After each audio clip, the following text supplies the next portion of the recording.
Ya, kemudian pernah berbuat salah, kesalahannya besar, tapi apa yang terjadi? Allah ternyata sifat rahmatnya lebih tinggi dibandingkan dengan murkanya. Turun kalimat, turun ayat sampai pada Nabi.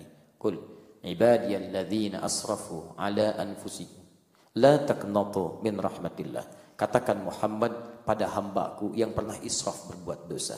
Israf itu segala yang berlebihan. Maaf, orang bohong, dia diborong. Bohong iya, fitnah iya, mukul iya, cela iya. Kalau enggak berdosa sehari, gatal. Itu israf.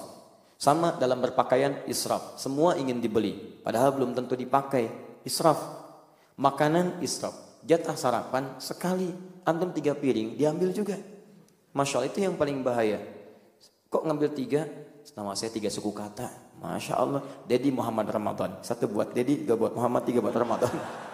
Nah, itu israf. Nah, ternyata dengan turunnya ayat itu kata Allah, la taqnatu min rahmatillah. Jangan putus asa dari rahmat Allah. Itu turun ketika ada seorang berbuat dosa besar. Maka kemudian dia bahagia dengan turunnya ayat itu, dia bertobat kepada Allah Subhanahu wa taala. Bagaimana tobatnya? Urusan dengan Allah sesali. Minta ampunan, kemudian jangan diulangi kembali. Maka ciri diterimanya, antum akan benci mengingat peristiwa itu.